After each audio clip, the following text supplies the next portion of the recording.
एक सबसे बड़ी नेगेटिव पॉइंट इस फिल्म की ये है, आपका वीकेंड्स खत्म हो चुके होंगे और मंडे को यदि ऑडियंस नहीं पहुंचती है तो जैसा कि माना जाता है कि फिल्मों के लिए फिर वो एक बुरी खबर होती है। हे दोस्तों नमस्कार, मैं हूं आपका रिकी कुमार और आप लोग देख रहे हैं एक्टिंग इज माय लव। दोस्तों आज की इस वीडियो में मैं बात करने वाला हूं एक फिल्म जिसका कि नाम है मडगांव एक्सप्रेस। तो आज इस फिल्म को हम रिव्यू करेंगे और इस फिल्म को मैं देख के आया हूं तो मैं आपको अपने एक्सपीरियंस भी बताऊंगा कि इस फिल्म ने मुझे कैसा एंटरटेन किया भी या नहीं किया, कहीं बकवास तो नहीं निकली वगैरह वगैरह। ये सारी बातों का जवाब इस वीडियो में आपको मिलने वाला है। तो इसलिए यदि आप चैनल पर नए आते हैं तो आपको मैं याद दिला दूं कि आप चैनल सब्सक्राइब कर लें, बेल आइकन दबा के ऑल वाला नोटिफिकेशन क्लिक करें। तो दोस्तों Madgaon express written and directed by Kunal Khemu, और मैं आपको ये भी बता दूं कि ये इनकी पहली ही फिल्म है, पहली कोशिश है जिसमें इन्होंने डायरेक्शन भी किया है और साथ ही राइटिंग भी की है। चलिए सबसे पहले आपको इस फिल्म के बारे में, इसकी जो कहानी है थोड़ा सा उसके बारे में बता देता हूँ कि फिल्म की कहानी किस टाइप की है। तो दोस्तों ये जो फिल्म है ये बिल्कुल भी सीरियस फिल्म नहीं है, ये एक पूरी तरह से मैडनेस वाली कॉमेडी है, कॉमेडी फिल्म है जो कि मुझे भी बहुत पसंद आती है कॉमेडी फिल्में। जैसे मैंने कई बार अपने वीडियोज़ में बताया है कि मैं किस तरह की फिल्मों को देखता हूँ, तो ये फिल्म मुझे उसी तरह की लग रही थी और मैं इसीलिए इसको देखने के लिए भी गया था। इसमें की कहानी ये है दोस्तों कि 3 दोस्त होते हैं, तीनों के तीनों दोस्त बचपन से गोवा जाना चाहते हैं। आपके हमारे साथ भी कई बार ऐसी चीज़ें होती हैं ज़िंदगी में, हम लोग करना बहुत कुछ चाहते हैं लेकिन वो चीज़ छोटी सी भी हो लेकिन हो नहीं पाती। आपने ऐसा ऑब्ज़र्व किया होगा अपने लाइफ में भी। तो ये जो चीज़ है इससे पब्लिक कनेक्ट कर सकती है। मैं कनेक्ट कर रहा था इस चीज़ से, बहुत सारी चीज़ें मेरे भी लाइफ में ऐसी हैं जो बचपन से चाह रहे थे, साला अब तक नहीं हुआ। तो इन लोगों का भी ये इच्छा होता है, ख्वाहिश होती है कि ये लोग तीनों गोवा जाना चाहते हैं और इन्जॉय करना चाहते हैं, जो कि हो नहीं पाती। फाइनली एक दिन आता है जब ये चीज़ पॉसिबल होती है और ये लोग गोवा जाते हैं। जब गोवा जाते हैं तो इनके साथ फिर वहाँ पर एक दूसरी ही घटना घट जाती है। यानी हंसी मजाक चलते चलते ये लोग अचानक से एक ऐसे मामले में उलझ जाते हैं जो कि एक ड्रग्स का मामला होता है, एक सीरियस मामला होता है, और उसमें तरह तरह के फिर सिचुएशन इनके आते हैं। सिचुएशन के हिसाब से फिर जो कॉमेडी समय समय पर निकल कर आती है वो सारी चीज़ें देखने लायक है, दिलचस्प है। और उस सिचुएशन से फिर ये तीनों कैसे निकलते हैं जूझते हुए, इसी के ऊपर ये पूरी कहानी है। फाइनली वो निकल भी पाते हैं या नहीं, ये सब आपको देखने के लिए इस फिल्म को देखना पड़ेगा। अब आते हैं फिल्म के कलाकारों ने काम किस तरह से किया है इस फिल्म में, उसके ऊपर। तो दोस्तों इस फिल्म के अंदर में जितने भी कलाकार हैं वैसे तो उन सभी ने बहुत अच्छी परफॉर्मेंस दी है। लीड रोल में इसमें हैं अपने प्रतीक गांधी, द्वेंदु शर्मा और अविनाश तिवारी। इसके अलावा है फिल्म के अंदर में नूरा फतेही, छाया कदम और उपेंद्र लिमय।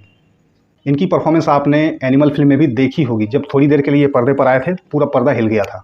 इस फिल्म की प्लस पॉइंट में मैं इस चीज़ को आपको ज़रूर मेंशन करना चाहूँगा दोस्तों कि इस फिल्म में जितने भी जो कास्टिंग हुई है, जितने भी लोग हैं वो इस फिल्म में इतने जच रहे हैं, मतलब कहना चाहिए देख कर कि एक होता है ना, ये किरदार इसी के लिए थे, इस तरह की बात आती है इनको जब आप पर्दे पर देखते हैं। तो तीनों लड़कों का काम भी बहुत अच्छा है, तीनों ये जो और भी हैं नूरा फतेही और इन सब की जो मैं बात कर रहा हूँ, इन लोगों ने भी अपने परफॉर्मेंस एक नंबर दिए हैं।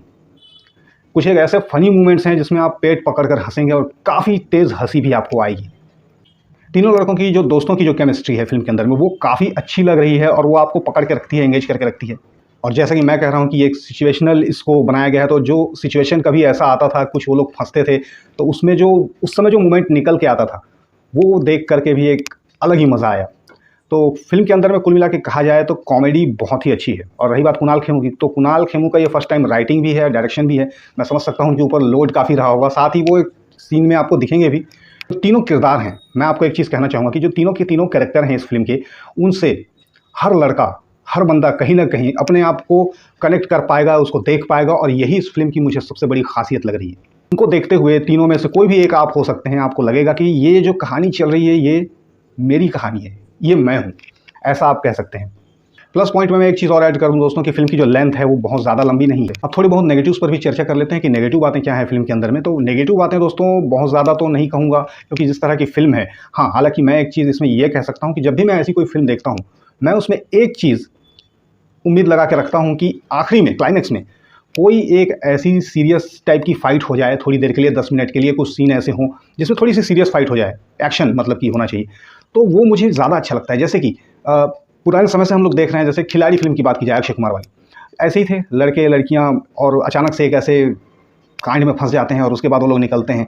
इसी तरह की एक फिल्म है बहुत सुपरहिट, वो भी स्टाइल आप सबने देखी होगी, उसमें भी जो था। तो इन दोनों फिल्मों में एक चीज़ मुझे बहुत कॉमन लगी थी कि आखिरी में जो था एक थोड़ी सी सीरियस फाइट इन फिल्मों के अंदर में थी। और इस फिल्म के अंदर भी एक ऐसा किरदार, यदि मैं इस फिल्म को बनाता तो इस फिल्म के अंदर भी एक ऐसा बंदा मुझे दिख रहा था जिसको कि लेकर के ऐसा कुछ आखिरी में यूज़ किया जा सकता था, और वो थे अविनाश तिवारी। उनकी पर्सनालिटी को देख करके लग रहा था कि ये आखिरी में कुछ इस तरह का इनको यूज़ किया जा सकता है, और वो ऐसा होता तो वो मेरे लिए और 100% पहुंच जाता। अभी ये फिल्म मेरे लिए, मैं अगर कहूँ तो मेरे लिए ये फ़िल्म है 80% में। मतलब 80% मैंने इस फ़िल्म को पसंद किया है। बाकी के जो बच रहे हैं वो कुछ यही पॉइंट्स हैं जिसकी वजह से मैं कंप्लीट नहीं कहूँगा। बाकी फ़िल्म में जो मैं कहूँ, अगर फर्स्ट हाफ़ की बात करूँ तो फ़िल्म का जो फर्स्ट हाफ़ है वो बहुत ही ब्रिलियंट है। लेकिन जहाँ पर फ़िल्म सेकंड हाफ़ में आती है तो कुछ चीज़ें थोड़ी-सी खींची-खींची सी लगने लगती हैं। थोड़ा-सा आपको लगेगा कि ये चीज़ें थोड़ी ज़्यादा खींच रही हैं, इनको कम हो जाना चाहिए था। कुछ एक सीन, दृश्य इसमें भी ऐसे हैं जिनको कि मैं कहूँगा कि अगर वो यूज़ ना होते तो ज़्यादा अच्छा होता। कुछ एक चीज़ें ऐसी दिखाई गई हैं फ़िल्म में, और बहुत सारी चीज़ें आजकल ऐसे भी हम लोग यूज़ करते हैं। हम लोग सोचते हैं कि यूथ ही तो देखेगी, लेकिन ऐसा नहीं है भाई। फ़िल्म फैमिली वाले भी देखने आते हैं, हर कोई देखने आते हैं। कुछ चीज़ों से फैमिली वालों को ऑब्जेक्शन भी होती है। कुछ चीज़ों को देख कर के कभी-कभी फ़िल्मों में लोगों को थोड़ा घिन भी आने लगता है। तो इन चीज़ों को आप समझ सकते हैं कि इन चीज़ों को नेक्स्ट टाइम आप लोग ना करें, और करें तो अलग ढंग से करें। ये जो फ़िल्में होती हैं बेसिकली, इनको जैसे कि अंदाज़ अपना-अपना था, जैसे कि और 2 फ़िल्मों के मैंने ज़िक्र किए, तो कुछ इस तरह का मूड का, इस तरह के जॉनर का फ़िल्म होना चाहिए। इस तरह का ही बनना चाहिए, चाहे आज का टाइम हो, कभी का भी टाइम हो। आप जो दिखाओगे ना, ऑडियंस वही तो देखेगी। आप सिखाना शुरू करो। बाकी डायरेक्शन सब अच्छा है। कुणाल खेमू वैसे भी अपने भाई वीडू टाइप के लगते हैं, तो कहानी भी वैसे ही लोगों की बनाई है, वैसे ही इस तरह के किरदार देखने को मिले। अच्छा खासा फ़न क्रिएट हुआ। और जैसे कि छोटी-मोटी ये जो नेगेटिव्स मैं आपको कह रहा हूँ, एक सबसे बड़ी नेगेटिव पॉइंट इस फ़िल्म की ये है, इसके साथ कहना चाहिए हो रही है, घटना घट रही है, कि ये जो फ़िल्म है ना, इसको ऑडियंस अभी मिल नहीं पा रही है। और उसके पीछे सबसे बड़ा रीज़न मुझे ये लग रहा है कि अभी जो टाइम है इसका रिलीज़ होने का, ये गलत है। इनको थोड़ा वेट करना चाहिए था और इस फ़िल्म को होली के बाद रिलीज़ करना चाहिए था, क्योंकि मुझे टिकट मिलने में बहुत मुश्किल हुई।